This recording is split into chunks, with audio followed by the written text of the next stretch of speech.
உங்கள் எல்லோரையும் இந்த காலை பொழுதில் சந்திப்பதில் பெருமகிழ்ச்சி அடைகிறோம். Price the Lord. உயிரோடு இருக்கிறவங்கெல்லாம் சேர்ந்து சொல்லுங்க, பிரைஸ் தி லார்ட். செத்து போனவங்கெல்லாம் சேர்ந்து சொல்லுங்க, பிரைஸ் தி லார்ட்.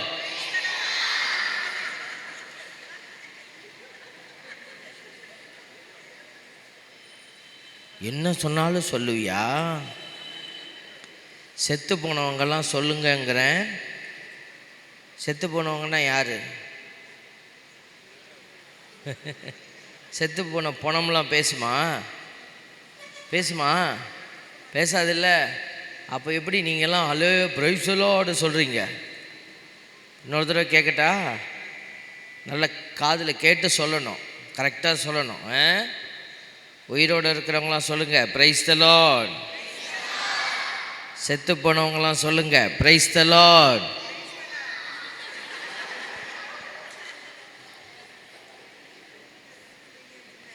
குட்டி பிள்ளைங்க எது சொன்னாலும் சொல்லுவேன் சாமி அப்படி சொல்கிறாங்க. சார், நம்ம மூளை இருக்குது இல்லையா? மூளை இருக்கா? மூளை எங்கே இருக்குது? இங்கே இருக்கா? மூளை இங்கே தானே இருக்கு. மூளையை நம்ம பயன்படுத்தணும்னு ஆண்டவர் சொல்கிறார்.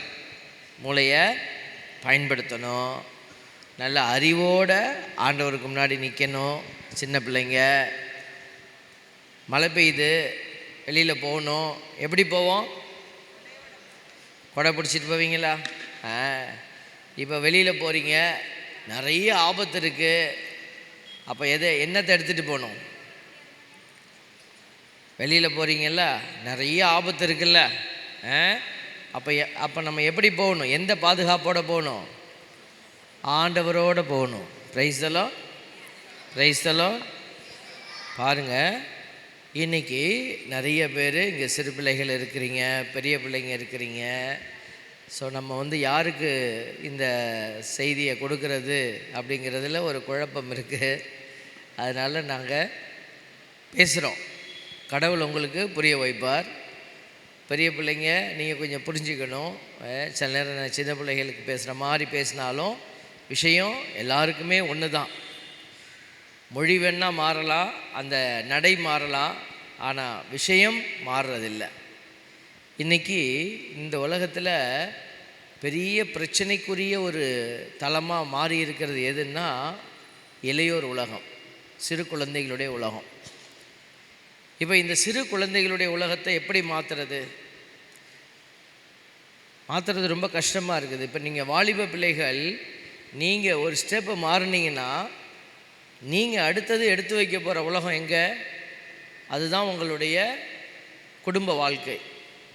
ஸோ நீங்கள் ஒரு உலகத்தை சந்திக்க போகிறீங்க. அப்போ நீங்கள் ஒழுங்காக இருந்தீங்கன்னா, நீங்கள் கடவுளுடைய காரியத்தை சரியாக செஞ்சீங்கன்னா, அடுத்து வரக்கூடிய தலைமுறையெல்லாம் எப்படி இருக்குன்னா கடவுளுக்குரிய தலைமுறையாக மாறி இருக்கும். இன்றைக்கி ஒரு பெரிய தீமை ஒன்று நம்ம எல்லாரையும் சுற்றி வளைச்சிக்கிட்டே இருக்குது. அது குறிப்பாக யாரை வளைச்சி வச்சுருக்குது அப்படின்னா, நம்மளை மாதிரி இளையோர்களை, குழந்தைகளை பிடிச்சி வச்சிருக்கு. ஒரு யூடியூப்பில் ஒரு நகைச்சுவையாக நம்முடைய வாட்ஸ்அப்பில் ஒரு வீடியோ வந்துச்சு. அதில் 9,000 ரூபாய்க்கு அவன் 9 லட்சம் ரூபாய்க்கு செலவு வச்சுட்டான் அப்படின்னு சொல்லி போட்டிருந்தாங்க. என்ன போட்டிருந்தாங்க? அந்த செல்ஃபோனை கேட்டிருக்கான். அது ஒரு 9,000 ருபீஸ் தான் அந்த செல்ஃபோன். அந்த பையன் கேட்டான், அவங்க பிடுங்கிட்டாங்க. அவன் விளையாண்டுக்கிட்டே இருக்கிறான்னு அவங்க செல்ஃபோனை பிடுங்கிட்டாங்க. இவன் என்ன பண்ணிட்டான், ஒரு பெரிய சுத்தியல் எடுத்து, ஒரு கட்டையை எடுத்து வீட்டில் இருக்கிற எல்லா பொருளையும் அடித்து உடைச்சிட்டான். டிவியை அடித்து உடைச்சிட்டான், டேபிளை உடைச்சிட்டான், டாய்லெட்டில் இருக்கிற பாத்ரூம் கொண்டு உடைச்சிட்டான். அப்போது அந்த பையன், அது நகைச்சுவை அல்ல, அதுக்கு பின்னாடி இருக்கிற மிகப்பெரிய ஆபத்தை நம்ம பார்க்குறோம். அப்போ அந்த ஒரு குழந்தையினுடைய மனநிலை ஒரு இடத்துல மட்டும் இல்லை, இன்றைக்கி நிறைய இடத்துல இந்த குழந்தைகள் இன்றைக்கி இந்த மாதிரியான ஒரு பெரிய கஷ்டத்துக்குள்ளே கடந்து போகிறாங்க. அப்போது இந்த குழந்தைகள் காப்பாற்றப்படணுமா? உங்களெல்லாம் கடவுள் காப்பாற்றணுமா வேணாமா? எப்படி காப்பாற்றணும்? செல்ஃபோன் எடுக்காத பிள்ளைங்க யாராவது இருக்கீங்களா? செல்ஃபோனே நான் யூஸ் பண்ண மாட்டேன் அப்படிங்கிற பிள்ளைங்க யாராவது இருக்கீங்களா? லீவில் தான் பார்ப்பியா? டிவி தான் பார்ப்பேன். அதை கையில் தொட முடியாது, தடவலாம் முடியாதுல்ல. வெரி குட், டிவி பரவாயில்ல. செல்ஃபோன் பார்க்குற பிள்ளைங்க யாராவது இருக்கிறீங்களா? பார்க்காத பிள்ளைங்க இருக்கீங்களா? ஒரே ஒருத்தர் சொல்லிட்டார், நான் செல்ஃபோன்லாம் தொட மாட்டேன், டிவி தான் பார்ப்பேன் அப்படின்ட்டார். அன்பு பிள்ளைகளே, இந்த அருமையான நாளில் கடவுள் ஒரு சில விஷயத்தை நமக்கு உணர்த்துறார். என்ன உணர்த்துறாரு, எதை உணர்த்துறாரு, அதை நம்ம புரிஞ்சுக்கிட்டோம்னா நம்ம வாழ்க்கை நல்லாயிருக்கும். இந்த வாழ்க்கைங்கிறது ஒரு கொடைன்னு நம்ம சொல்கிறோம். It's a gift. கடவுள் கொடுத்த கொடையை நம்ம வேணும்னா என்ன செய்யலாம்? அழிச்சிடலாம். வேணும்னா நம்ம உருவாக்கலாம். ஒருத்தன் ஒரு குருவை பார்க்க போனான், ஒரு சாமியாரை பார்க்க போனான். அவன் பார்க்க போனவன் அந்த சாமியார் நடக்கிறதெல்லாம் சொல்லிடுவாராம். அவர் நடக்கக்கூடிய விஷயத்தெல்லாம் சொல்லக்கூடியவர் அப்படின்னு சொல்லிட்டு இவன் என்ன பண்ணுன்னா, ஒரு குருவியை பிடிச்சான். ஒரு குருவியை பிடிச்சி அவன் பின்னாடி வச்சுக்கிட்டான். குருவி எடுத்துட்டு குருவை பார்க்க போனான் இந்த சாமியார். அவர் காட்டில் தவம் பண்ணிக்கிட்டு இருக்கிறார். அந்த சாமியார்கிட்ட போய் கேட்டான், குருவே, எனக்கு ஒரு சந்தேகம். நீங்கள் எல்லாம் முற்றும் அறிந்தவர், எல்லாத்தையும் கண்டுபிடிச்சிருவீங்கன்னு சொல்கிறாங்க. நான் ஒரு சின்ன டெஸ்ட் வைக்கட்டுமா? எனக்கு சொல்லுங்கள், நீங்கள் சரியாக சொல்கிறீங்களான்னு பார்ப்போம் அப்படின்னா. சொல்லுப்பா அப்படின்னார். என் கையில் இப்போ ஒரு குருவி இருக்குது. இந்த குருவி உயிரோடு இருக்கா, செத்து போச்சா அப்படின்னு கேட்டான். இவன் என்ன பிளான் பண்ணி வச்சுருந்தான், அவர் உயிரோடு இருக்குன்னு சொன்னார்னா அந்த குருவியை அமுக்கி சாவடிச்சிடணும். சாவடித்து நீ சொன்னது பொய்யே, பார் குருவி செத்து போய் கிடக்கு பார் அப்படி சொல்லணும். அவர் செத்துருச்சின்னு சொன்னார்னா இந்த பார் உயிரோடு இருக்குன்னு உயிரோடு அதை காட்டணும். எப்படியாவது அந்த சாமியாரை இவன் குறைப்படுத்தணும், அவரை குற்றப்படுத்தணும் அப்படின்ட்டு போனான். அப்போ அவன் டெக்னிக்கை ஃபாலோ பண்ணுறான். குருவியை கையில் வச்சுக்கிட்டு கேட்குறான், குருவி உயிரோடு இருக்கா, செத்து போச்சா? இப்போ என்ன சொல்லியிருப்பார்? இந்த கதையை கேட்டிருக்கீங்களா? யாராவது சொல்லியிருப்பாங்களே சாமியாருங்கள்லாம்? இந்த கதை சொன்னாங்களா? சொல்லலை யாரும். அந்த சாமியார் சொன்னாராம், தம்பி அது உன் கையில் இருக்குது அப்படின்னாராம். தம்பி அது உன் கையில் இருக்குது அப்படின்னு. அவனுக்கு புரியல. அவர் சொன்னாரா, நீ என்ன யோசிச்சுட்டு வந்தேன்னு எனக்கு தெரியுதுப்பா. நீ இப்போ குருவி உயிரோடு தான் இருக்குது, ஆனால் நான் உயிரோடுன்னு சொல்லிட்டேன்னா நீ என்ன பண்ணிடுவாத, கொண்டு விடுவ. நான் செத்துருச்சின்னு சொன்னால் அது உயிரோட காட்டிடுவேன். நீ என்னையை தோக்கடிக்க நினைக்கிறியா? அது உன் கையில் இருக்குது அப்படின்னு சொன்னாராம். வாழ்க்கைங்கிறதும் கடவுள் நமக்கு கொடுத்துருக்கிற ஒரு அழகிய அந்த ஒரு உயிருள்ள குருவி போல தான். நீங்கள் நினச்சா அதை உயிரோடு பறக்க வைக்கலாம், இல்லாட்டினா நீங்கள் என்ன செய்யலாம், அதை இந்த வாழ்க்கையை அமுக்கி அப்படியே நம்ம என்ன செய்யலாம், சாகடிச்சிடலாம். நிறைய பேர் அப்படி தான் நம்ம சாகடிச்சிட்டு தான் நம்ம வாழ்க்கையை ஓட்டிக்கிட்டு இருக்கிறோம். அதனால தான் இன்றைக்கி எல்லாருக்கும் பயம் வந்துருச்சு. இப்போ இந்த செஷன் நடத்துகிறதுக்கு முன்னாடி எனக்கு ஃபோனில் கேட்டாங்க, மாதிரி சிறு குழந்தைகள் வாலிபர்களுக்கு ஒரு செய்தி கொடுக்கணும் அப்படின்னாங்க. இல்லாட்டினா நோயாளிகள், அதுக்கு முடிச்சுட்டு நோயாளிகளுக்கும் நீங்கள் பார்க்கணும், நோயாளிகளையும் நீங்கள் மந்திரிக்கணும் அப்படின்னாங்க. நான் சொன்னேன், எல்லாம் ஒரே நேரத்தில் வைக்க முடியாது, நீங்கள் விரும்பினா நோயாளிகளை மட்டும் கூட்டிகிட்டு வாங்க, அவங்களுக்கு மட்டும் ஜெபம் பண்ணுவோம் அப்படின்னு. அப்போது இந்த கமிட்டியிலேருந்து என்ன சொன்னாங்க அப்படின்னா, வேணாம் நோயாளிகளை அப்புறம் கூட மந்திரிச்சிக்கலாம், முதல்ல எங்கள் வாலிப பிள்ளைகளை நீங்கள் பாருங்கள் அப்படி சொன்னாங்க. அப்போனா என்ன அர்த்தம், இங்கே நம்முடைய பங்கில் அவங்க அக்கறையாக இருக்கிறது இந்த இளம் பிராயத்தில் இருக்கிற வாலிப வயதில் இருக்கிற உங்களுக்காக அவங்க கவலையாக இருக்கிறாங்க. அப்படின்னா என்ன அர்த்தம், அவங்களுடைய வாழ்க்கை ரொம்ப வீணாக போய்கிட்டு இருக்குது. இது இங்கே மட்டும் இல்லை, எல்லா இடத்துலையுமே. இப்போ பாருங்கள், ஒரு தியானம் நடந்துகிட்ருக்கு. இப்போ நீங்கள் டாய்லெட்டுக்குள்ளே போகிறீங்க, குளிக்கணும்னு போகிறீங்க, என்ன செய்யணும்? குளிக்கணும்னு உள்ளே போயாச்சு. என்ன பண்ணிட்டு வரணும்? குளிச்சுட்டு வரணும். கடைக்கு போகிறீங்க, ரேஷன் கடைக்கு போகிறீங்க, அரிசி வாங்கணும்னு. என்ன வாங்கிட்டு வரணும்? அரிசி வாங்கிட்டு வரணும். பல் விளக்கணுன்னு ப்ரெஷ்ஷை எடுத்துட்டீங்க. என்ன பண்ணிட்டு வரணும்? பல் விளக்கிட்டு வரணும். இப்போ இந்த இடத்திற்கு வந்துட்டீங்க. அப்போ இந்த இடத்துக்கு வந்து என்ன வாங்கிட்டு போகணும்? தியானத்திற்கு வந்துட்டீங்க. இப்போ இங்கே வந்து என்ன செய்யணும்? என்ன சொல்கிறாங்கங்கிறத கவனிக்கணும். இந்த இடத்துல ஒரு சிலர் பேசிகிட்டு இருக்கிறீங்க. ஒரு சின்ன அடையாளமாக நம்ம கொடுக்குறோம். குழந்தைங்களை விட்டுருங்க, பெரியவங்களை, வாலிப பிள்ளைகளுக்கு நான் சொல்கிறேன். குழந்தைங்க, சின்ன பிள்ளைங்க, அவங்களுடைய மோடை தனி. இப்போ நான் வந்து இளையோர்களை தான் கான்சன்ட்ரேட் பண்ணுறேன், சின்ன குழந்தைகளை இல்லை. 2 பேரையும் ஒரே நேரத்தில் ஃபீட் பண்ண முடியாது. இப்போ இந்த இடத்துல நான் பேசிகிட்டு இருக்கிறேன், நீங்களும் அங்கே பேசி சிரிச்சிக்கிட்டு இருக்கிறீங்கன்னு வச்சுக்கோங்களேன். அப்போ நீங்கள் கண்டுபிடிச்சிக்கலாம், யூ ஆர் கரப்டட் அப்படின்னு.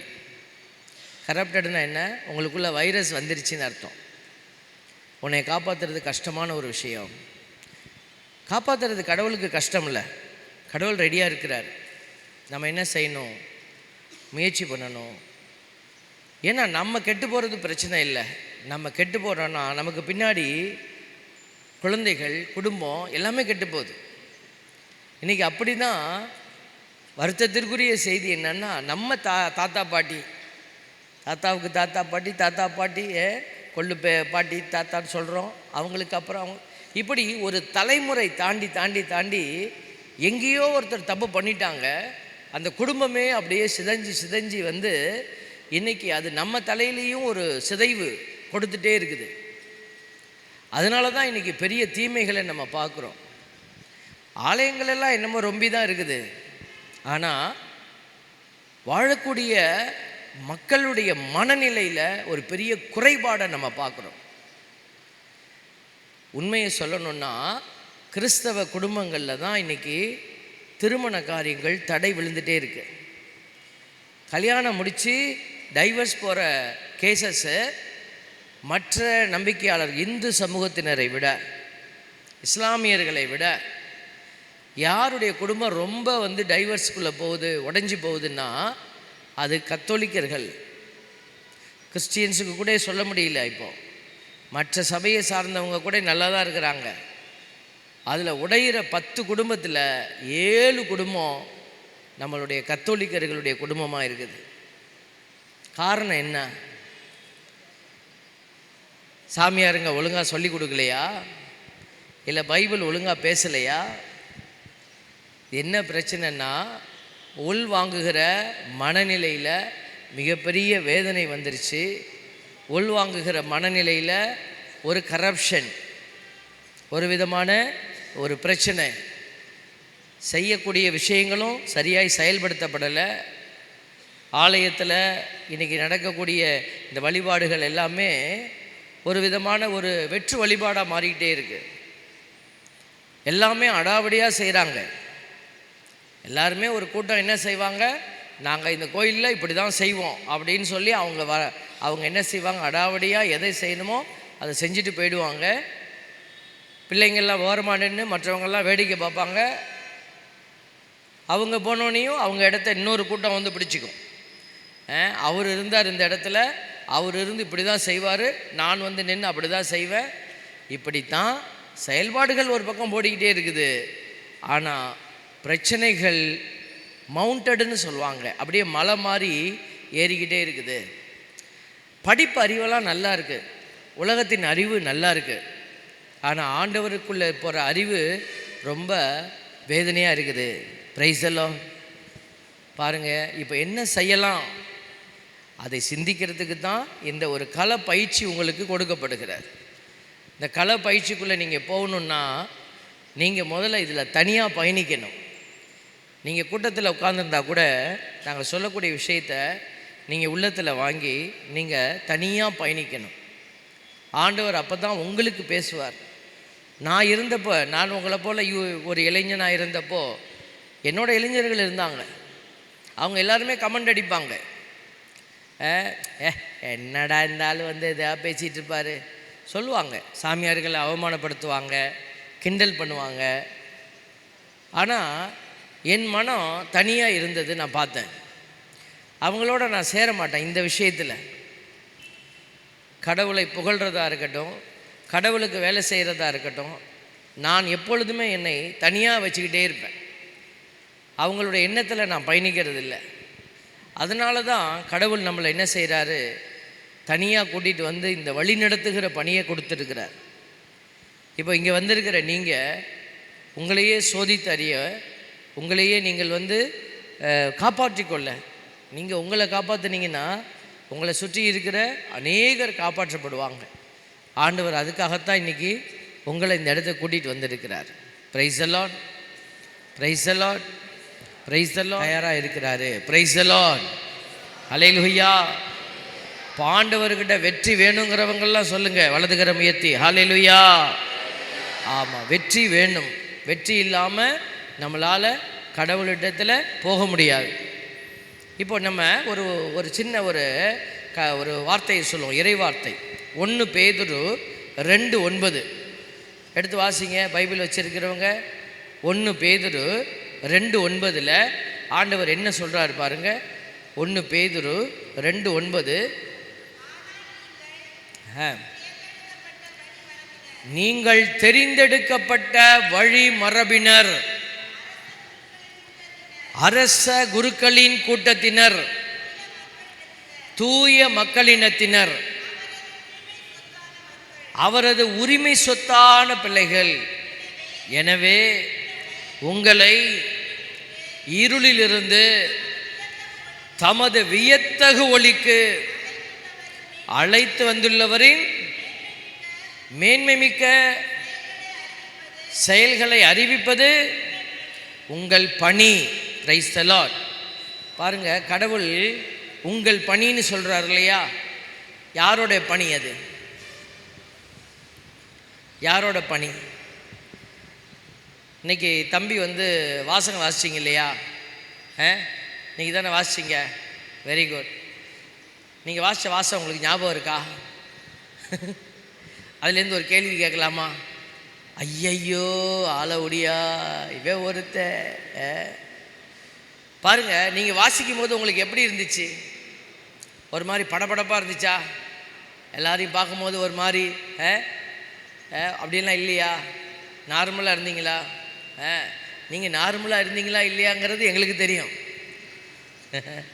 நல்லா வாசிச்சிங்க, நல்லா வாசிச்சிங்க. என்னடா பயமுறுத்துறீங்க? இவன் ஆயுதத்தை எடுக்கிறான்,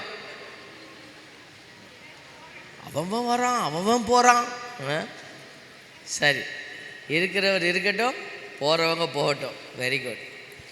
அப்போ பாருங்கள், இப்போ நீங்கள் அந்த செயலை செய்தீங்க இல்லையா? அந்த செயலை செய்து முடிக்கிற போது ஒரு மகிழ்ச்சி உங்களுடைய உள்ளத்தில் இல்லையா? அதுக்காக நீங்கள் தெரிந்தெடுக்கப்பட்டீங்க. இன்றைக்கி ஒரு வாசிக்கணும் அப்படிங்கிறதுக்காக உங்கள் அன்பியத்தில் தெரிந்தெடுத்தாங்க. அதை தெரிந்தெடுத்த பொழுது நமக்கு ஒரு மகிழ்ச்சி. அந்த காரியத்தை நம்ம டார்கெட்டை ஃபுல்ஃபில் பண்ணுறோம். அந்த வாசித்து முடிக்கிற வரைக்கும் நமக்கு ஒரு பொறுப்பு மனசுக்குள்ளே ஓடிக்கிட்டே இருக்குது. நான் சரியாக போகணும், சரியாக வாசிக்கணும். அதை வாசித்து முடித்தோடனையும் நமக்கு ரிலாக்ஸ் ஆகுது. அதே மாதிரி ஒவ்வொருத்தருக்கும் கடவுள் ஒரு திட்டம் வச்சிருக்கிறார். வாலிப பிள்ளைகள் எல்லாம் புரிந்து கொள்ளணும். கடவுள் எல்லாத்துக்கும் என்ன பண்ணியிருக்கிறாரு? ஒரு திட்டம். பைபிள் சொல்லுது பாருங்க, நீ தெரிந்தெடுக்கப்பட்ட வழிமரபு. ஏன் கடவுள் இந்த செய்தியை பிறருக்கு கொடுப்பதில்லை? ஏன் வெளியில் இருக்கிற மற்ற பிள்ளைகளுக்கு இந்த செய்தி சொல்லப்படுவதில்லை? ஏன் சொல்லலை? ஏன் உங்களுக்கு இந்த இடத்துல உட்கார வச்சு இந்த பாடத்தை சொல்லி கொடுத்துட்ருக்குறோம்? இப்போ நான் உங்களை கூப்பிட்டு கேட்குறேன், நீங்கள் போர் பயிற்சி போயிருக்கீங்களா? கன்னை ஹேண்டில் பண்ண கற்றுருக்கீங்களா அப்படின்னு கேட்டால் நீங்கள் என்ன சொல்லுவீங்க? ஏன் நீ இந்த கன்னை யூஸ் பண்ண தெரியல அப்படின்னு சொன்னால் நீங்கள் என்ன சொல்லுவீங்க? யோ, நான் ஏன் அதை போய் எடுக்கணும்? அது எனக்கு வேலை இல்லையா? அதுக்கு இருக்கிறது போர் பயிற்சி. ஆர்மியில் போய் யாருக்கு போர் பயிற்சி கூட அவங்க தான் கன்னெல்லாம் ஹேண்டில் பண்ணுவாங்க அப்படின்னு சொல்லுவோம் இல்லையா? அப்போ அதுக்கு தான் அவங்க தெரிந்தெடுக்கப்பட்டிருக்கிறாங்க. இப்போ ஊசியை கொடுத்து இதை போய் குத்துப்பா, அந்த அந்த அவருக்கு ஊசி போட்டு விடுன்னா நீங்கள் போடுவீங்களா? ஒரு கத்தி எடுத்து கொடுத்து அவர் வயிற்றில் ஒரு கட்டி இருக்கான், அந்த கட்டியை ரிமூவ் பண்ணி விடு அப்படி சொன்னால் நீங்கள் ரிமூவ் பண்ண முடியுமா? பாருங்கள், அதுக்கு தெரிந்தெடுக்கப்பட்ட மனிதர்கள் இருக்கிறாங்க. டாக்டர்ஸ் இருக்கிறாங்க, ஆர்மி சோல்ஜர்ஸ்ன்னு இருக்கிறாங்க. இப்படி ஒவ்வொரு தளத்தில் ஆட்களை உருவாக்கப்பட்டு இருக்கிறாங்க. இப்போ கடவுள் சொல்கிறாரு, நீ தெரிந்தெடுக்கப்பட்ட வழி மரபு அப்படி சொல்கிறார். எதுக்கு கடவுள் உங்களை தெரிந்தெடுத்தார்? இது தெரிஞ்சுக்கணுமா இல்லையா? அப்போது மற்ற பிள்ளைகளுக்கு, மற்ற மதத்தை சார்ந்த பிள்ளைகளுக்கு இந்த பைபிள் பாடமோ கொடுக்கப்படுறதில்லை. ஏன் உங்களுக்கு மட்டும் இதை கொடுக்குறோம்? நீங்கள் மட்டும் ஒழுங்காக இருக்கணும், நீங்கள் நல்லா இருக்கணும், நீங்கள் கரெக்டாக இருக்கணும் அப்படின்னு நம்ம சொல்கிறோன்னா அதனுடைய காரணம் என்ன? அதனுடைய காரணம், நீ தெரிந்தெடுக்கப்பட்ட பிள்ளையாக இருக்கிறீங்க. அப்போ நீ தெரிந்தெடுக்கப்பட்ட பிள்ளை சரியாக இருக்கணும். இப்போ ஒரு ஆர்மிக்கு ஒரு பையன் பேர் கொடுக்குறான், செலெக்ஷன் வைக்கிறாங்க. செலெக்ஷன் வச்சோடனே அவங்க ஓட விடுவாங்க. இத்தனை மீட்டர் ஓடு, இத்தனை தடவை தாண்டு. எல்லாத்துலேயும் பாஸ் ஆகிட்டார். எல்லாத்துலேயும் பாஸ் ஆகி அவரை ஜெயிக்க வச்சுட்டாங்க, செலக்ட் பண்ணிட்டாங்க. இப்போ அடுத்தது அவரை ட்ரைனிங் கூட்டிகிட்டு போகிறாங்க. இப்போ அங்கே போய் எல்லாரும் 4 மணிக்கு எந்திரிச்சு பரேடில் நிற்கணும் சொல்லுவாங்க. அப்போ இவன் தூங்கிக்கிட்டு இருக்கிறான். எங்கடா பரேடுக்கு இவன் வரலன்னு தேடும்போது நல்லா கொரட்டை விட்டு தூங்குறான். போய் கேட்கும்போது அவன் சொல்கிறான், 4 மணிக்கெலாம் வர முடியாது, 6 மணிக்கு மேலே தான் வருவேன் அப்படின்னு சொன்னாக்க அவனை ஒத்துப்பாங்களா? ஏற்றுப்பாங்களா? பனிஷ் பண்ணுவாங்க, இல்லாட்டினா வெளியில் வேலையை விட்டு வெளியில் விரட்டுவாங்க. அப்போ ஏன் அவனுக்கு அந்த பனிஷ்மெண்ட்டு? வெளியில் இருக்கிற இன்னொருத்தனுக்கு அந்த பனிஷ்மெண்ட் கிடையாது. ஏன் இவனை மட்டும் பனிஷ் பண்ணுறாங்க? இவன் இந்த தகுதி வாழ்க்கைக்கு நான் வரேன்னு அவன் ஒத்துக்கிட்டு தான் பேப்பரில் சைன் பண்ணான். ஒத்துக்கிட்டு தான் அவன் என்ன பண்ணான், அந்த ட்ரைனிங் போனான். ஒத்துக்கிட்டு தான் ஒவ்வொரு ட்ரைனிங்கில் ஒவ்வொரு கட்டத்தையும் தாண்டி வந்தான். கடைசியில் அவனை எல்லாத்துக்கும் ஒத்துக்கிட்டு தான் அவனை செலக்ட் பண்ணாங்க. இப்போ அவன் அந்த செலெக்ஷனை பெற்ற பிறகு அவன் செய்ய வேண்டியதை சரியாக செய்யலைன்னா அவன் என்ன செய்யப்படுவான்? தண்டிக்கப்படுவான். அப்போ அந்த ஆஃபீஸர்ஸ் பிடிக்கலன்னா ஏன்டா வந்த லூசு பையில, போடா விட்டு போடா அப்படி சொல்லிடுவாங்களா? சொல்ல மாட்டாங்க. அவனை வச்சு பனிஷ் பண்ணுவாங்க, அவனை வச்சு செய்வாங்க. ஒன்றுமே இல்லாட்டினாலும் கோர்ட்டில் ஜெயிலில் போட்டுருவாங்க அவனை. ஏன்னா அவன் ஆர்மிக்குன்னு ஒரு ஜெயில் இருக்குது, அந்த ஜெயிலில் போட்டுருவாங்க. நீ எங்களை ஃபூல் பண்ணியிருக்க, எங்களை நீ ஏமாற்றிட்டுருக்க. நான் எல்லாம் செய்வேன்னு சொல்லி உன்னுடைய கோட்டாவை நீ என்ன பண்ணிட்ட, மிஸ் பண்ணியிருக்க, எங்களை ஏமாற்றிருக்கிற. இப்போ பாருங்கள், கடவுள் நம்மளை ஏதோ ஒரு திட்டத்திற்கு பெயர் சொல்லி கூப்பிட்டுட்டாரு. கடவுள் பெயர் சொல்லி உன்னை கூப்பிட்டாரு. எங்கே கூப்பிட்டாரு? எசையா 46:3 வாசிங்கள பார்ப்போம். எசையா 46:3 ஒரு அருமையான வசனம் இருக்குது. குட்டி பிள்ளை வேகமாக திருப்புறார், பாவம் எடுத்துருவாரான்னு பார்ப்போம். யாக்கோபு வீட்டாரே, இஸ்ரேல் குடும்பத்தாருள் எஞ்சியிருக்கும் அனைத்து மக்களே செவி கொடுங்கள். பாருங்க என்ன வார்த்தையை பயன்படுத்துகிறாரு? யாக்கோபு வீட்டாரே, இஸ்ரேல் குடும்பத்தாருள் எஞ்சி இருக்கிற பிள்ளைகளே. பிரைஸ் எல்லாம். யாக்கோபு வீட்டார்னா யாரு? இஸ்ரேல் குடும்பத்தார்னா யாரு? இது ரெண்டுக்கும் உங்களுக்கு சம்பந்தம் இருக்குதா? சம்பந்தம் இல்லாத ஒரு வசனத்தை உங்களுக்கு கொடுப்பாரா கடவுள்? யாக்கோபு வீட்டார்னா கடவுள் பெயர் சொல்லி கூப்பிட்ட ஒரு மனுஷன். யாருக்கு கடவுள் இனிமேல் நீ இஸ்ரவேல் என்று அழைக்கப்படுவாய் அப்படின்னு யாருக்கு சொன்னார்? யாக்கோபுக்கு சொன்னார். யாக்கோபுக்கு தான் இந்த பெயர் சொல்லப்படுது. அப்ப இஸ்ரவேல் எப்ப பெயர் கொடுத்தார்? ஒரு இடத்துல கடவுளுடைய தூதருக்கும் இவருக்கும் சண்டை வருது, மல்யுத்தம். உடம்பை கட்டி புரண்டு சண்டை போடணும். அதில் இந்த யாக்கோபு ஜெயிச்சிட்டார். கடவுளுடைய தூதரே தோத்துட்டார். அவர் ஜெயித்த பிறகு கடவுள் அவருக்கு கொடுத்த பேர் என்ன? இஸ்ரேல். அப்படின்னா என்ன அர்த்தம்? நீ கடவுளுடைய திட்டத்தில் போரிடுகிறவனாக நீ மாறுகிறாய். அப்போது கடவுள் கொடுக்குற திட்டத்தில் எவன் போராடுறதுக்கு வலிமை பெற்றவனாக இருக்கிறானோ அவனுக்கு பேர் என்ன? இஸ்ரேல்.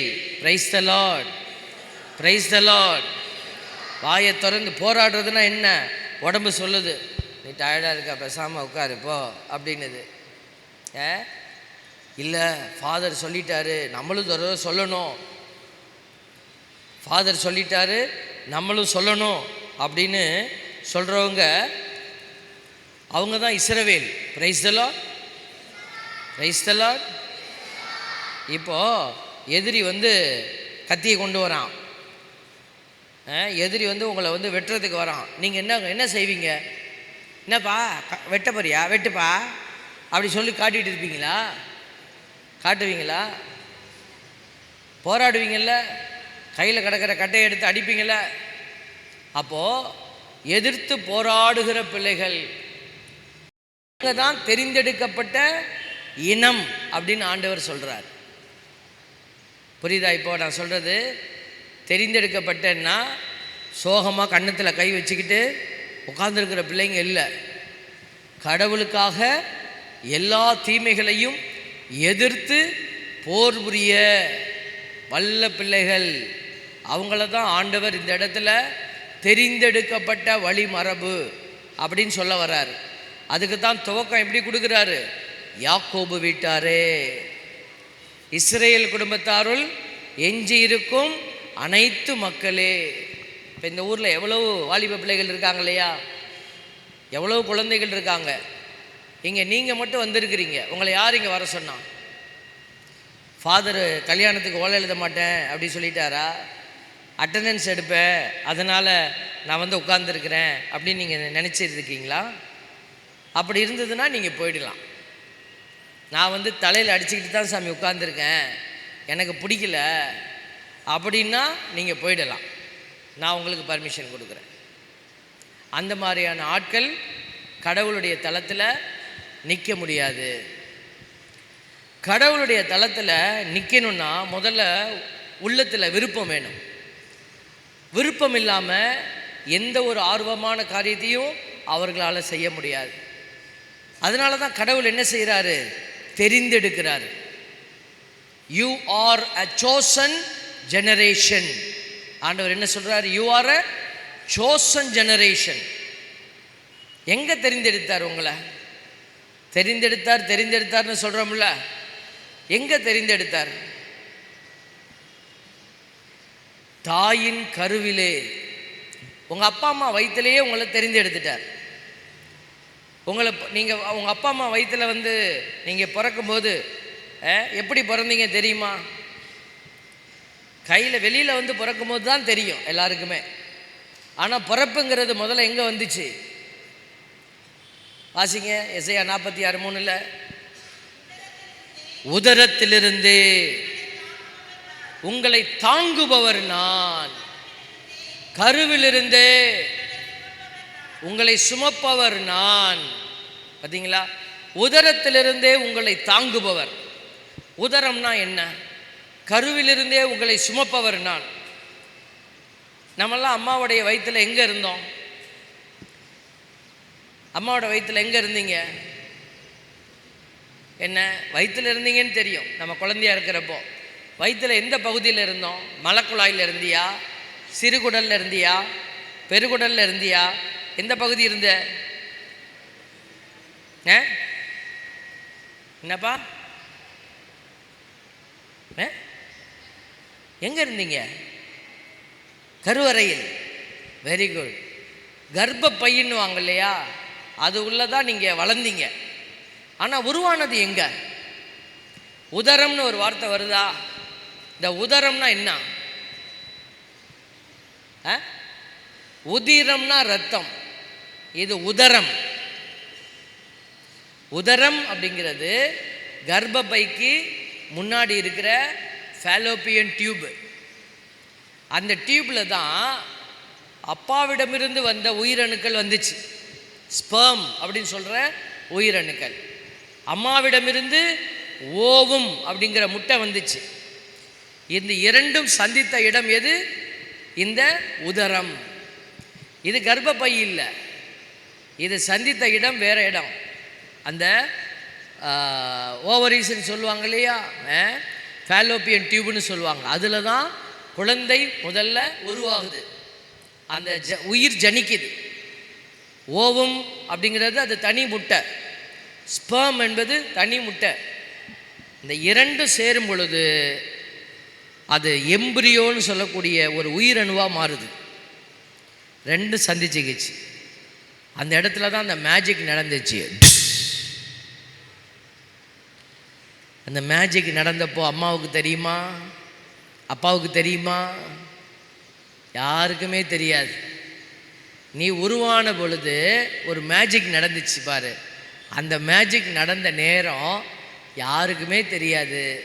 ஒரே ஒருத்தருக்கு தான் தெரியும், ஆண்டவராகிய கடவுளுக்கு தெரியும். Price the Lord. கைத்தட்டி கடவுளுக்கு நன்றி செலுத்துங்க எல்லாரும். அந்த நேரம், நீ உருவான அந்த நேரம் இருக்குது பார்த்தீங்களா, ஆண்டவர் சொல்கிறாரு, அந்த நேரம் நான் உன்னை பார்த்தேன் அப்படிங்கிறாரு. உன்னை உருவாக்கியது உன்னுடைய அப்பாவோ அம்மாவோ, அவங்கெல்லாம் கருவியாக பயன்படுத்தப்பட்டாங்க. ஆனால் நீ உருவான நேரம் உன்னை நான் அறிந்திருந்தேன். Price the Lord.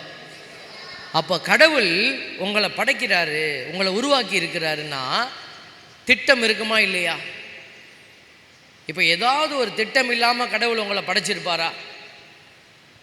யோசிச்சு பாருங்களேன். அதை உணர்ந்து செயல்படணும்னு ஆண்டவர் விரும்புகிறார். இப்போது உங்கள் வீட்டில் ஒரு ரோசாப்பூ செடி வைக்கிறீங்க. என்ன கண்ணு? ரோசாப்பூ செடி. அட தலையை ஆட்டுமா? ரோசாப்பூ செடி வைக்கிறேன்னு என்னகிட்ட ஏன் சொல்கிறார் சாமியார்? சும்மா வச்சுக்கலாம், ஒரு பேச்சுக்கு வச்சுக்கிறோம். ரோசாப்பூ செடி எதுக்கு வைப்பீங்க? முள்ளு குத்துறதுக்கா? ஒரு ரோசாப்பூ கிடைக்காதா? ரோசாப்பூ செடி எதுக்கு வைப்போம்? ஒரு ரோசாப்பூ பூக்காதா? தலைக்கு ஒன்று வச்சுக்கலாம், மாதாவை கொண்டு போய் ஒன்று வச்சுட்டு வரலாம். ரோசாப்பூ. வீட்டில் தென்னை மரம் நட்டு வைக்கிறீங்க, எதுக்கு நட்டு வைப்பீங்க? என்ன கண்ணு, எதுக்கு நட்டு வைப்பீங்க? உங்களை தான் சொல்லுங்கள். தென்னை மரம் எதுக்கு நட்டு வைப்பாங்க? ஒரு தேங்காய் காய்க்காதா? சட்னி அரைச்சிக்கலாம், அப்பப்போ ஆப்பத்துக்கு பால் ஆட்டிக்கலாம். சப்போஸ் நீங்கள் வைக்கிற தென்னை மரம் காய்க்கலை, உரம் வச்சிங்க, தண்ணி ஊற்றுனீங்க, மரம் நல்லா வளர்ந்துருக்கு, ஆனால் காய்ப்பு இல்லை. நீங்கள் வச்ச செடி, ரோசாப்பூ செடி பூக்கவே இல்லை, நல்லா தக்க தக்கன்னு வளர்ந்து கிடக்கு, பூக்கவே மாட்டேங்குது. என்ன செய்வீங்க? என்னம்மா சொல்லுங்க. எல்லாம் உரமெல்லாம் போட்டாச்சு, இன்னுமே காப்பே இல்லை. கதம் போகையா, ஆளை காலி பண்ணிட்டு போயா. நீங்கள் என்ன பண்ணுவீங்க? மரத்தை காலி பண்ணிட வேண்டியதான், வேறு என்ன சாமி பண்ணுறது? பாருங்கள், ஜட்ஜெல்லாம் இங்கே தான் உட்காந்துருக்காங்க. கொஞ்ச நேரம் டிசைட் பண்ணி சொல்கிறோம் ஃபாதர், நம்ம ஃப்ரெண்ட்ஸோட டிஸ்கஸ் பண்ணிவிட்டு சொல்கிறோம் அப்படின்லாம் இவங்க சொல்லலை. டக்குன்னு முடிவு எடுத்துட்டாங்க. பார்த்தீங்களா? இவங்கள தான் ஜட்ஜை ஆக்கணும். ஏன்னா நிறைய கேஸ் பெண்டிங்கில் இருக்குது. இவங்களை விட்டோம்னா சீக்கிரம் எல்லாத்தையும் கிளியர் பண்ணி விட்ருவாங்க. என்ன பண்ணாவன்? அந்த வீட்டை எட்டி பார்த்தானா, அவன் கண்ணை நோன்றா. இந்த பிள்ளைய கை பிடிச்சிட்டானா, அவன் கையை வெட்டுறா. கேஸெல்லாம் சீக்கிரம் கொடுத்துடலாம். Very good. நீங்கள் சொன்ன ஜட்ஜ்மெண்ட்டு கரெக்டு. இப்போ ஜட்ஜ்மெண்ட்டு நீங்கள் எழுதணும். அந்த மரம் சொல்லுது, ஏன் என்னை வெட்ட வர, எதற்காக என்னை வெட்டுகிறாய் அப்படின்னு கேட்குது. நீங்கள் ஜட்ஜ்மெண்ட் எழுதணும். என்ன எழுதுவீங்க? ஓ மரமே, ஓ பூச்செடியே, நான் உன்னை எந்த கனவுகளோடு கொண்டு வந்தேனோ, நான் உன்னை அழகாக நீ பூப்பாய் என்று ஆவலோடு கொண்டு வந்து நட்டு வைத்தேன். நீ பூப்பாய் என்று உனக்காக ராத்திரி பகலாய் கனவு கண்டேன். நீ பூத்து குலுங்குவாய் என்று, நீ காய்த்து தொங்குவாய் என்று நான் கவலைப்பட்டு வேதனைப்பட்டு ராத்திரி பகலாய் உழைத்து உனக்கு குழி வெட்டி உரம் போட்டு எல்லாம் செய்தேன். எல்லாவற்றையும் தின்றுவிட்டு நீ வெறும் மரமாய் வெறும் செடியாய் வளர்ந்து கிடக்கிறாய். இப்பொழுதுதான் எனக்கு தெரிந்தது நீ காய்க்க மாட்டாய், பூக்க மாட்டாய் என்று. இனிமேல் உன்னை வைத்திருப்பதில் எனக்கு பலன் இல்லை. ஆகவே நான் உன்னை வெட்டுகிறேன். நீ இந்த இடத்திற்கு பாரம், எனக்கு அவமானம். ஆகவே நான் உன்னை இந்த இடத்திலிருந்து காலி செய்கிறேன். இப்படி தான் எழுதுவான். இப்போ மரம் பேசியது, செடி பேசியது. இப்போ ஆண்டவர் உங்ககிட்ட கேட்குறார், ஒரு செடியும் ஒரு கொடியும் பலன் கொடுப்பதற்காக வைக்கப்பட்டது. பிள்ளைங்க நல்லா கவனிங்க. ஒரு செடி, ஒரு கொடி, ஒரு மரம் எல்லாமே பலன் கொடுக்குது. ஏதோ நிழலாவது கொடுக்குது. எல்லாம் திட்டம் இருக்குது, இந்த செடி இந்த பலனை கொடுக்கணும் அப்படின்னு. அப்போது செடிக்கும் கொடிக்கும் கடவுள் திட்டம் வச்சிருக்கிறவர் உங்களுக்கும் எனக்கும் திட்டம் இல்லாமல் இந்த இடத்துல உன்னை பிறப்பிக்க செய்திருப்பாரா? நான் சொல்றது புரியுதா? திட்டம் வச்சிருக்கிற ஒரு செடிக்கும் கொடிக்கும் ஒரு ஓரத்தில், நம்ம ரோட்டுக்கு ஓரத்தில் செடி நிறையா இருக்கும். ஒவ்வொரு செடியும் ஒவ்வொரு குணாதிசயம், மருத்துவ குணம் அதில் இருக்குது. நமக்கு தெரியல. செடிகளுக்குள்ளே இவ்வளவு வல்லமை வச்சிருக்கிறவர் கடவுள் கேட்குறாரு, இவ்வளோ செடிக்கும் கொடிக்கும் திட்டம் வச்சிருக்கிற நான் உனக்கு மட்டும் திட்டம் இல்லாமல் உன்னை இந்த இடத்திற்கு நான் கொண்டு வந்திருப்பேனா? அப்போ உனக்கும் ஒரு திட்டம் இருக்குது. அந்த திட்டத்தை நீ புரிஞ்சிக்கல அப்படின்னா, நீ புரிஞ்சிக்காம வெறும் மரமாக வளர்ந்து நிற்கிற, பலன் வரவே இல்லை. நீ பலன் கொடுப்ப பலன் கொடுப்ப பலன் கொடுப்பேன்னு கடவுள் பார்த்துட்டே இருக்கிறார். அட்லீஸ்ட் நீ புரிஞ்சுப்ப அப்படின்னு பார்த்துட்டே இருக்கிறார். நீ பலன் கொடுக்கவும் இல்லை, புரிஞ்சிக்கவும் இல்லை. இப்போ கடவுள் கேட்குறாரு, உனக்கு எந்த தீர்ப்பு நான் கொடுக்கணும்னு கேட்குறார். இந்த செடியும் இந்த மரமும் பலன் கொடுக்கலன்னா வெட்டிடலான்னு நீ தீர்ப்பு சொன்னீல்ல. இப்போ ஆண்டவர் கேட்குறாரு, அதே தீர்ப்பை உனக்கு நான் எழுதவான்னு கேட்குறாரு. இப்போ என்ன சொல்லுவீங்க? நான் பலன் கொடுக்கலப்பா, அதனால் நீங்கள் என்ன தீர்ப்பு எழுதணுமோ எழுதிக்கங்க அப்படின்னு சொல்லி நீங்கள் விட்டீங்கன்னா என்ன தீர்ப்பு எழுதுவார்? பலன் கொடுக்காத உன்னையை நான் இந்த இடத்துல இருந்து தூக்க போகிறேன் அப்படின்னா நீங்கள் ஓகே சொல்லிடுவீங்களா? ஆண்டவரே, இன்னும் கொஞ்ச நாள் டைம் கொடுங்களேன். பாருங்களேன், கடவுள் உங்களை பலன் கொடுப்பதற்காக உங்களை இன்னும் கொஞ்ச நாள் நீட்டிக்க வைக்கிறார். அப்போ நம்ம செத்துருவோமா சாமி? பலன் கொடுக்கலன்னா கடவுள் நம்மளெல்லாம் கொண்டுடுவாரா? இல்லை. நீங்கள் 2 தளத்தில் பயணிப்பீங்க. முக்கியமான விஷயம் கவனிங்க. நீ ஒன்று கடவுளுடைய திட்டத்தில் நின்னா ஆண்டவருக்காக நிற்ப, இல்லைன்னா ஆட்டோமேட்டிக்காக இன்னொரு அணிக்குள்ளே போயிடுவ. அது என்ன அணி? அதுதான் பிசாசு.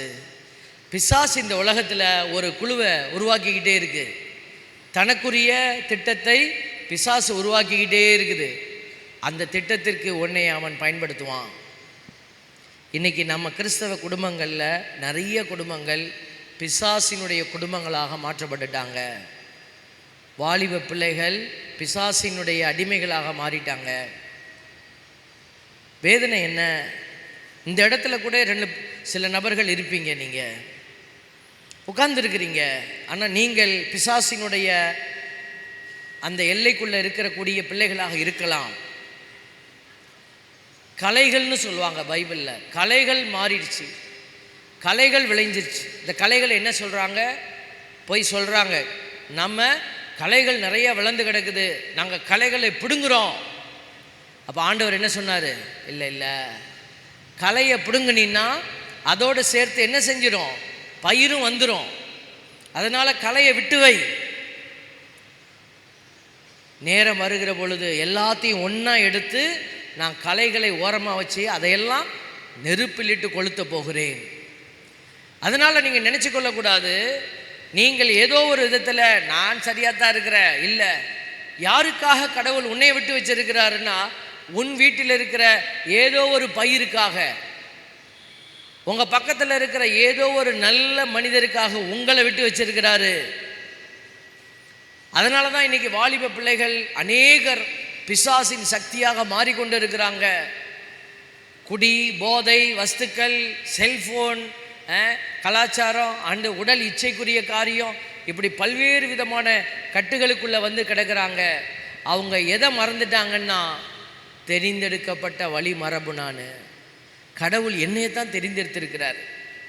இந்த உலகத்தில் அவருக்கு சாட்சியாக இருக்கிறதுக்கு என்னைய தெரிந்தெடுத்திருக்கிறார். பிரைஸ் தி லார்ட், ஹல்லேலூயா. இன்றைக்கி நம்ம பிள்ளைங்களுடைய கையிலெல்லாம் நம்ம பார்க்குறோம், கையில் கயிறு கட்டியிருக்கிறாங்க. இப்போ ஒரு புதுசாக என்னென்னு பார்க்குறோன்னா, ஒத்த காலில் கயிறு கட்டியிருக்காங்க, கருப்பு கயிறு கட்டியிருக்கிறாங்களா உங்கள் ஊர்லேயும்? சின்ன உதாரணம், இது யார் கட்டி விட்டா? அவங்களாம் எடுத்து கட்டிக்கிட்டாங்களா? சிறு குழந்தைகளுக்கு அது தெரியாதில்ல. யார் கட்டி விட்டா? பெற்றோர்கள் கட்டி விடுறாங்க. ஒரு வீட்டுக்கு நான் போகிறேன், 2 பசங்க மொட்டை அடிச்சிருக்காங்க. நான் கேட்டேன், என்னப்பா மொட்டை அடிச்சிருக்கிறீங்க அப்படின்னு கேட்டேன். அவங்க 2 பேரும் அப்படியே இப்படி முழிச்சாங்க. எங்கடா மொட்டை அடிச்சிங்கன்னு கேட்டேன். அவங்க ஒரு கோயிலை சொல்கிறாங்க, நம்ம கோயில் அல்ல, அது வேறு ஒரு கோயில் பேரை சொல்லி, அந்த கோயிலில் போய் நாங்கள் மொட்டை அடிச்சிட்டு வந்தோம், ஒரு இந்து கோயிலை சொல்கிறாங்க. அப்போ பாருங்கள், இப்போ இவர்கள் எல்லாம் பெற்றோர்களால் வழிநடத்தப்படுறாங்க. இந்த குழந்தைகளுக்கு தெரியல, இந்த கையில் கயிறு கட்டுறது வந்து பேர் ஆபத்து அவங்களுக்கு. பிள்ளைகளுக்கு பெற்றோர்கள் கயிறு கட்டிட்டு என்ன சொல்கிறாங்க? நீ பிசாசுக்கு விற்கப்பட்டு விட்டாய், you are sold to devil. இப்போ இதில் எங்கே தவறு நடக்குது? பெற்றோர்களிடத்தில் தவறு நடக்குது. அப்போ அவங்க தெரிந்தெடுக்கப்பட்ட வழிமரபுங்கிறத அறியலை. அதனால தான் அவங்க தவறு செய்கிறாங்க. அந்த தவறை தன் பிள்ளைகளுடைய தலையிலையும் எழுதி வைக்கிறாங்க. இது ஒரு அடையாளமாக நான் வைக்கிறேனே ஒழிய, நம்மளை கயிறு கட்டலப்பான்னு நினச்சிட்டு இருக்கக்கூடாது. நம்முடைய பெற்றோர்கள் தவறான செயலை செய்து கொண்டிருந்தால் கூட அது உங்களுடைய தெரிவை அது கேள்விக்கு உட்படுத்தும். அதனால தான் ஆண்டவர் இந்த இடத்துல நமக்கு எச்சரிக்கை செய்கிறார். எல்லாம் நல்லா இருக்குப்பா, எல்லாம் நல்லா இருக்கு அப்படி சொல்லிட்டு போக முடியாது. எல்லாம் நல்லா இல்லைங்கிறது தான் உண்மை. இப்போ நம்ம எல்லாருமே சுதாரித்து கொள்ளணும். அப்போ நான் என்ன செய்யணும்? இங்கே இருக்கிற நம்ம எல்லாருமே யோசிக்கணும். சிறப்பாக வாலிப பிள்ளைகள் யோசிக்கணும். நம்ம என்ன செய்யணும்? முதல்ல உணரணும், முதல்ல கேட்கணும். அப்போ நான் என்ன செய்யணும்? இந்த கடவுளால் வந்து இறங்கி வேலை செய்ய முடியாது. இனிமேல் அவருடைய கரங்கள் எல்லாம் அறையப்பட்டிருக்கு. அதுக்கு தான் அவர் நம்மளை விட்டுட்டு போனார். கிறிஸ்து, நீ என் சகோதரன், உன்னை வேலைக்காரனா வச்சுட்டு போல, நீ என்னுடைய வேலையை செய்ய போகிற மறு கிறிஸ்து. அதனால தான் இந்த பெயர் உனக்கு கொடுக்கப்பட்டது. கிறிஸ்து அவன், கிறிஸ்து அவள். நம்மளை பார்த்து இன்னொருத்தவங்க சொல்கிறாங்க, யாருப்பா அவன்? கிறிஸ்தவன். அப்படின்னா என்ன அர்த்தம்? கிறிஸ்துவுக்கு சான்று பகர்கிற, கிறிஸ்துவாய் மாறி இருக்கிற, கிறிஸ்துவின் முழு அடையாளம் இவன் தான். நம்மளை பார்த்து அப்படி எல்லாம் சொல்ல முடியுமா? இன்றைக்கி நம்ம சொல்ல வைக்கணும். அதுக்கு தான் 1 பேதுரு 2:9 சொல்லப்பட்டிருக்கிறது, நீ தெரிந்தெடுக்கப்பட்ட வழிமரபு. எதற்கு கடவுள் உன்னை தெரிந்தெடுத்தாருன்னு நான் சொல்லிக்கிட்டு இருக்கிறேன். என்னைய தெரிந்தெடுத்தாரா? நானும் உங்களை மாதிரி உட்கார்ந்துருந்தேன். நானும் உங்களை போல் வாலிப பிள்ளையாக அந்த இடத்துல உட்கார்ந்துருந்தேன். நானும் உட்கார்ந்து மாதிரி ஏதாவது தியானம் நடத்தும் போது கேட்டிருக்கிறேன். அப்பெல்லாம் எனக்கு இந்த உணர்த்துதல் இல்லை. ஆனால் ஒரு உணர்த்துதல் வந்துச்சு, நீ ஊழியத்துக்கு வரணும், நீ சாமியாராக போகணும். எங்கள் வீட்டில் 3 பசங்க, எனக்கு ஒரு அண்ணன், ஒரு தம்பி, நான், 3 பேர்.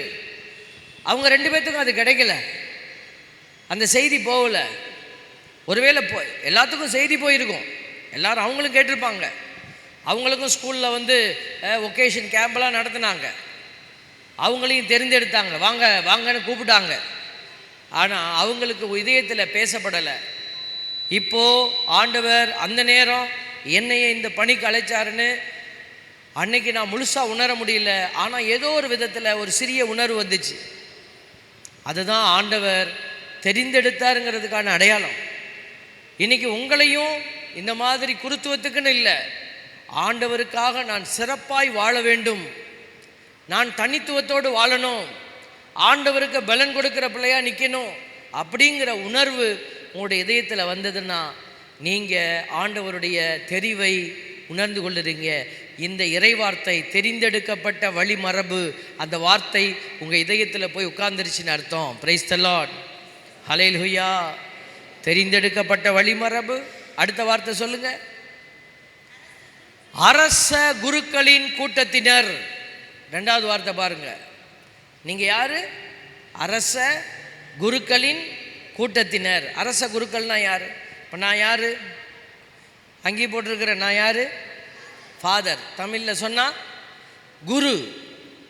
குரு தானே, குருத்துவம் வாங்கியிருக்கிறவங்களாம் குருக்கள் அப்படி தானே சொல்கிறாங்க.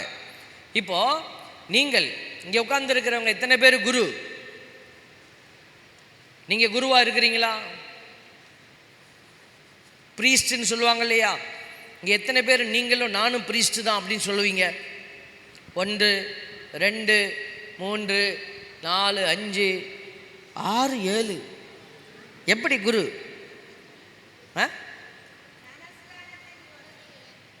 எய்மா? குட்டி பாப்பா எய்ம் பண்ணுறாங்களா சாமியாராக போயிடலான்னு, சிஸ்டராக போகிறதுக்கு? Very good, very good. பாருங்கள், பேப்டிசம் வாங்கினவங்க எல்லாருமே இயேசுவின் குருத்துவத்தில் பங்கெடுக்கிறீங்க. இப்போ நீங்கள் எத்தனை பேர் இங்கே குருவாக இருக்கிறீங்கன்னு நான் கேட்டேன்னா, பேப்டிசம் வாங்கினவங்க எல்லாரும் சொல்ல வேண்டிய விஷயம் என்ன? நான் குரு அப்படி சொல்லணும். பிரைஸ் எல்லாம். இப்போ எத்தனை பேர் பேப்டிசம் வாங்கியிருக்கிறீங்க? கை தூக்கி காட்டுங்க பார்ப்போம். பேப்டிசம் வாங்கினவங்கெல்லாம் கை தூக்கி காட்டுங்க. குட்டி பசங்க யாரும் வாங்கலை போல இருக்கு. தாய்,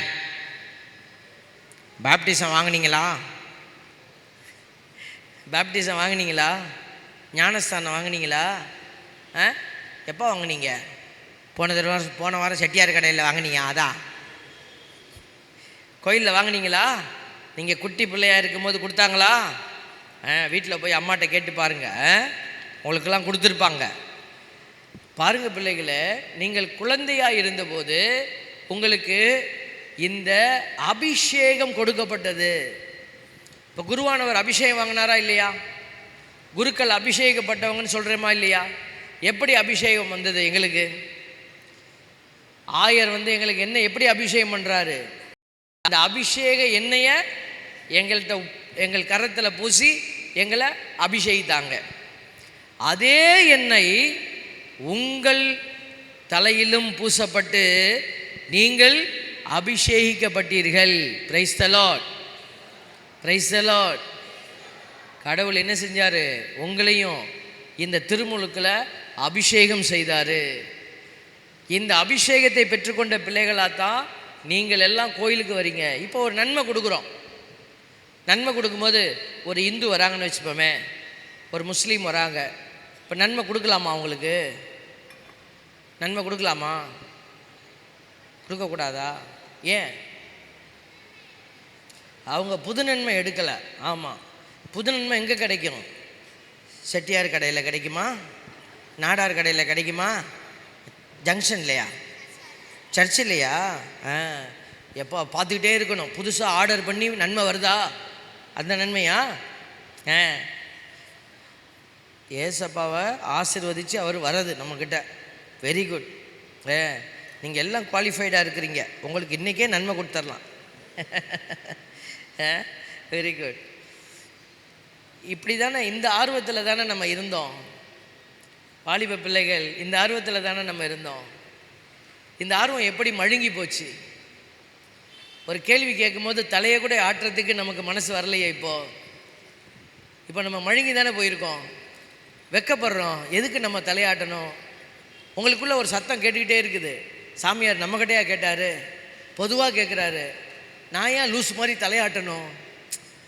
அப்போ நீங்கள் இங்கிருந்து செயல்படுத்தப்படுவதை விட அங்கே உங்களுக்குள்ள ஒரு சத்தம் கேட்குது பாருங்க, அதுதான் உங்களை செயல்படுத்துது. இதுதான் ஆண்டவருக்கு எதிரான செயல்பாடாக இருக்கிறது. ஆண்டவர் செயல்படுத்தும் விதமாக நீங்கள் செயல்படணும், அதுக்கு புரிந்து கொள்ளணும். அப்போ ஆண்டவர் பேசுகிறாரு, 1 பேதுரு 2:9 நீ தெரிந்தெடுக்கப்பட்ட வழிமரபு, அரச குருக்களின் கூட்டம். இதை யாரை பார்த்து சொன்னார்? அரச குருக்களின் கூட்டம்னு நம்ம எல்லாரையும் பார்த்து சொன்னார்.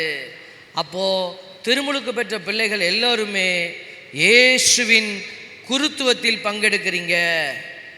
ஒரு கிறிஸ்தவர் அல்லாத ஒரு மனிதர் ஆலயத்திற்கு வருகிற போது நன்மை நம்ம கொடுக்கறதில்ல. ஏன் நற்கருணை கொடுக்கறதில்ல? அவர்கள் ஆண்டவருடைய குருத்துவத்தில் பங்கெடுக்கலை. இப்போது நான் பேப்டிசம் வாங்கியிருக்கிற பிள்ளைகள் இயேசுவினுடைய குருத்துவத்தில் நீங்கள் பங்கெடுப்பதனால உங்களுக்கு அந்த நற்கருணை வழங்கப்படுகிறது. இப்போ புரியுதுங்களா? ஏன் நமக்கு நன்மை கொடுக்குறாங்க, ஏன் அவங்களுக்கு நன்மை கொடுக்கலன்னு? இதுதான் அதனுடைய உண்மையான ஒரு அர்த்தம். இந்த நற்கருணை என்பது குருக்கள் மட்டுமே உண்ணக்கூடிய உணவு. நீங்கள் குருக்கள் நோனி எங்களை மட்டும் பார்க்கக்கூடாது, நீயும் குருவாக இருக்கிற. இப்போ சாமியார் பூசைக்கு வரும்போது சாமியாருக்கு கட்டுப்பாடுகள் இருக்குதா? சாமியாருக்கு கட்டுப்பாடுகள் இருக்குதா இல்லையா? தலை ஆட்டியாவது காட்டுங்க, இருக்குதா இல்லையா? என்ன கட்டுப்பாடு இருக்குது? அங்கி போட்டுட்டு வரணுமா? அங்கி இப்படி நீட்டமாக போட்டுட்டு வரணுமா இல்லையா? இப்போ நீங்கள்லாம் டிசைனாக ட்ரெஸ்ஸு போட்டுட்டு வரீங்க, அதே மாதிரி சாமியார் அங்கிலையும் ஒரு டிசைன் பண்ணிக்கலாமா? நானும் டிசைன் பண்ணிக்கிறேன். அங்கி தான் இது. அங்கியை லைட்டாக தூக்கி இந்த இடத்துல பின் பண்ணிக்கிறேன். பின் பண்ணிவிட்டு நான் நடந்து வரேன். நல்லா இருக்கா? இல்லாட்டினா இப்படி செய்வோமா? இந்த பின்னாடி மட்டும் லைட்டாக நான் தூக்கிக்கிறேன் இப்படி. இது ஓகேவா? சரி, இந்த 2 கையும் இல்லைப்பா.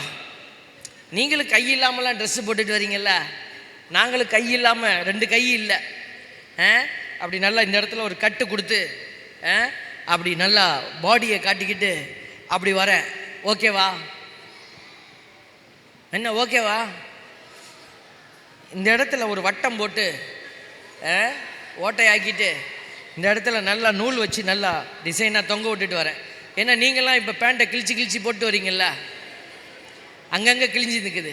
அதே மாதிரி நான் இங்கே ஒரு ஓட்டை, இங்கே ஒரு ஓட்டை, இப்படி போட்டுட்டு வந்தால் ஓகேவா இருக்குமா? என்ன குட்டி பிள்ளைங்களாம் சொல்லுங்கள், பெரிய ஞானி மாதிரி பார்த்துட்ருக்குறீங்க. என்ன பூசவதி செய்கிற பசங்கள்லாம், ஆல்டர் பாய்ஸ், இப்படிலாம் வரலாமா? சாமியாருக்கு மட்டும் ஒழுங்கு இருக்குது. சாமியார் நேரத்துக்கு வரணும், சாமியார் பீடத்தில் கரெக்டாக நிற்கணும், தலையை ஒழுங்காக சீவி இருக்கணும். சாமியார் ஸ்பைக் வச்சுக்கிட்டு வந்தால் நல்லா இருக்குமா? சாமியார் இந்த முடியெல்லாம் தூக்கி அப்படி மேலே வச்சு அப்படி ஒரு கோபுரம் வச்சுக்கிட்டு வந்தாருன்னா நல்லா இருக்குமா? நல்லா இருக்குமா? அப்போ சாமியார் செஞ்சால் நல்லா இருக்காது, நீங்கள் செஞ்சால் நல்லா இருக்குமா?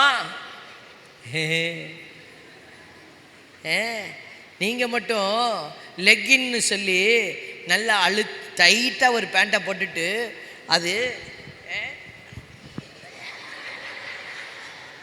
இப்படி வரீங்களே, இவ்வளவு உங்கள் அது பேண்ட்டு போட்டிருக்கா என்னன்னு கூட தெரிய மாட்டேங்க. பாருங்களேன் இந்த ட்ரெஸ் எல்லாம் எப்படி சரி கை இல்லாமல் போட்டு வரீங்க, கை இல்லாமல் போட்டு வரீங்க ட்ரெஸ்ஸு. பின்னாடி பெரிய ஓட்டை இருக்குது, யாராவது தொபுக்கடின்னு குதிக்கிற மாதிரி ஒரு பெரிய ஓட்டையை போட்டுட்டு வரீங்க.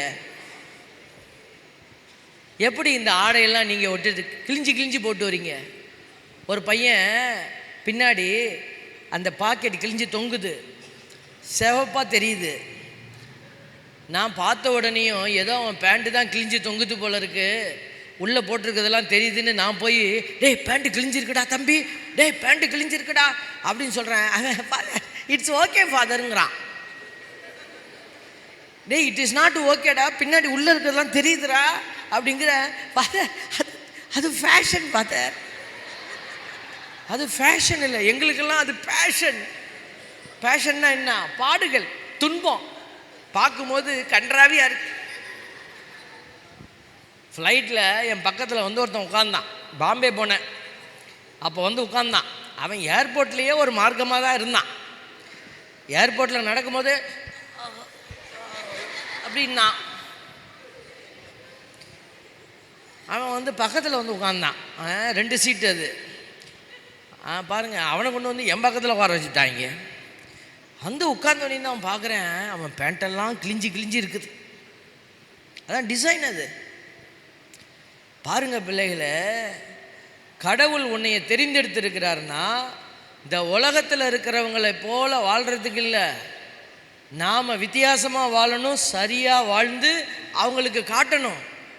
இந்த பாரு, இதுதான் சரியான முறை அப்படின்னு வாழ்ந்து காட்டணுமே. நம்மளுடைய வாழ்க்கை முறை மாறி போயிரு கிடக்குது. இப்போ இங்கே வந்திருக்கிறவங்களாம் ஓரளவுக்கு நல்லா தான் வந்திருக்கிறீங்க. அப்போ நாம் தவறி போகிற சமூகத்துக்கு உங்கள் நண்பர்கள்லாம் இருப்பாங்க. அப்போ நீங்கள் எது சரி எது தவறுன்னு தெரிஞ்சால் தானே நீங்கள் சரியானதை சொல்லிக் கொடுக்க முடியும். நீங்கள் சரியானதை தெரிந்து நீங்கள் என்ன செய்யணும்? சரியான விதத்தில் பிள்ளைகளுக்கு சொல்லிக் கொடுப்பதுக்கு தான் ஆண்டவர் உங்களை தெரிந்தெடுத்திருக்கிறார். நீ தெரிந்தெடுக்கப்பட்ட வழிமரபு, அரச குருக்களின் கூட்டம். பார்த்தீங்களா? 3வது தூய மக்களினம். 4வது என்னது? அவரது உரிமை சொத்தான பிள்ளைகள். ஆண்டவர் எதுக்கு தான் நம்மளை தெரிந்தெடுத்திருக்கிறார்? 4 ஆசீர்வாதம் கொடுத்திருக்கிறார். ஆண்டவர் சொல்லிட்டு கடைசியாக என்ன சொல்கிறாரு? உங்களை இருளிலிருந்து வியத்தகு ஒளிக்கு அழைத்து வந்துள்ளவருடைய மேன்மை மிக்க செயல்களை அறிவிப்பது உங்கள் பணி. அப்போது உங்கள் பணின்னா நீங்கள் சொல்லக்கூடாது, சாமி உங்கள் பணி. நான் உடனே திரும்பி பிஷப்புக்கிட்ட, பிஷப் உங்கள் பணி அப்படின்னு நம்ம ஒவ்வொருத்தராக மாற்றி விட்டு போக முடியாது. இது எல்லாருடைய பணி. ஆண்டவர் அதுக்கு தான் உங்களை எல்லாம் அந்த இடத்துல தெரிந்தெடுத்திருக்கிறாரு. Price the Lord. அப்போ நம்ம ஒழுங்காக வாழணுமா இல்லையா? இனிமேல் ட்ரெஸ்ஸெல்லாம் எடுக்க போகும்போது, அம்மா அந்த பின்னாடி கிழிஞ்ச ட்ரெஸ்ஸு தான் வேணும், அந்த ட்ரெஸ்ஸை எடுக்கிறியா இல்லையா? இல்லாட்டினா அப்படி திறந்துருக்கிற ட்ரெஸ்ஸு தான் வேணும், அது அப்படி தொங்குதும்மா, இந்த ட்ரெஸ்ஸு காசு கொடுத்து வாங்கி போட்டுக்கிட்டு வரலாமா? நம்ம வளர வளர பெரிய பிள்ளைகளாக வரோம் இல்லையா? அப்போ நம்ம உடையில் ஒரு நாகரிகன்ற பேரில் அவமானம் இருக்கக்கூடாது, கண்ணில் அவமானம் இருக்கக்கூடாது, பேச்சில் அவமானம் இருக்கக்கூடாது. இருக்கலாமா அப்படி? அப்போ நம்ம என்ன செய்யணும்? ஆண்டவருடைய பிள்ளைகளாக எழுந்து நிற்கணும். Praise the Lord. ஹல்லேலூயா. எந்திரிச்சு நிற்போமா? எல்லாம் எழுந்து நின்று ஒரு பாடலை பாடுவோம். ஆண்டவர் உங்களை இந்த இடத்துல கூட்டிகிட்டு வந்திருக்கிறாரு, உங்களோட பேசிகிட்டு இருக்கிறாரு. ஒரு சிறிய பாடலை பாடுவோம். பிரதர் உங்களுக்காக பாடுவாங்க. நீங்கள் எல்லாரும் காதில் வாங்கி இந்த பாட்டை பாடுங்க. உங்களை பலப்படுத்துகிற ஆவியானவர் உங்களை பலப்படுத்துவார்.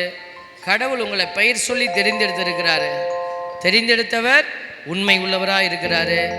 அவர் உங்களை வச்சு ஏதோ நல்ல காரியம் செய்ய போகிறாரு. இந்த ஊருக்கு ஏதோ ஒரு நன்மை உங்களால் நடக்க போகுது.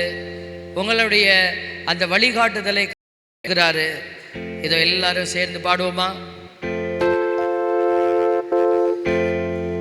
கர்த்தர் கரம் என் மேலங்க, கடுகளவு பயமில்லைங்க. பாடுவோம்.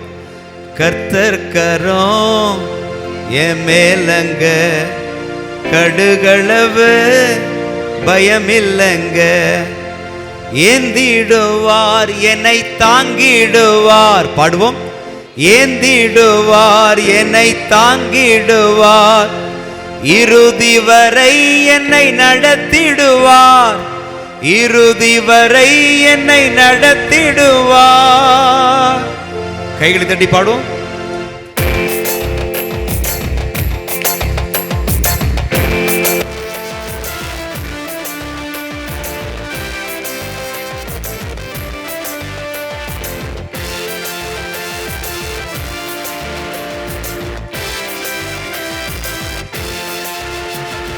கர்த்தர் கரம் என் மேலங்க, கடுகளவு பயமில்லைங்க. பாடுவோம்.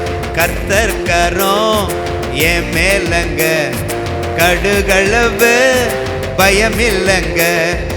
ஏந்திடுவார் என்னை தாங்கிடுவார். பாடுவோம். ஏந்திடுவார், என்னை தாங்கிடுவார், இறுதி வர என்ன நடத்திடுவார், இறுதி வர என்ன நடத்திடுவார், ஊட்டிடுவார், தாலாட்டிடுவார். பாடுவோம். ஊட்டிடுவார், தாலாட்டிடுவார், எதிரி வந்தால் எத்திடுவார், எதிரி வந்தால் எத்திடுவார். கர்த்தர் கரம் என் மேலங்க, கடுகளவு பயமில்லைங்க. கர்த்தர் கரம் என் மேலங்க, கடுகளவு பயமில்லைங்க. கர்த்தர் கரம் என் மேலங்க, கடுகளவு பயமில்லைங்க. கர்த்தர் கரம் என் மேலங்க, கடுகளவு பயமில்லைங்க. Praise the Lord. Praise the Lord. எல்லாம் கரங்களை உயர்த்தி சொல்லுவோமா? ஹalleluya, ஹalleluya. இயேசுவே நன்றி, இயேசுவே நன்றி, இயேசுவே உமக்கு மகிமை, இயேசுவே உமக்கு மகிமை, இயேசுவே உமக்கு ஆராதனை, இயேசுவே உமக்கு ஆராதனை. இப்போ ஒரு சின்ன பிரேக்கு. நீங்கள் வெளியில் போய் ஏதாவது டீ ஏதாவது வச்சுருந்தாங்கன்னா சாப்பிட்டுட்டு ரெஸ்ட் ரூம் போயிட்டு மீண்டும் வாங்க. ஒரு அரை மணி நேரம் மட்டும் செய்தி இருக்கிறது. நம்ம அதை சொல்லி நம்ம நிறைவு செய்ய போகிறோம். ஒரு சின்ன பிரேக். காம்பவுண்டு திறந்துருக்குன்னு ஓடக்கூடாது. காம்பவுண்டு திறந்துருக்குன்னு ஓடுனா பேய் பிடிச்சிக்கும் உடனே. Price the Lord. போயிட்டு டீ சாப்பிட்டுட்டு மீண்டும் வாங்க. ஒரு சிறிய செய்தியோடு நம்ம நிறைவு செய்ய போகிறோம்.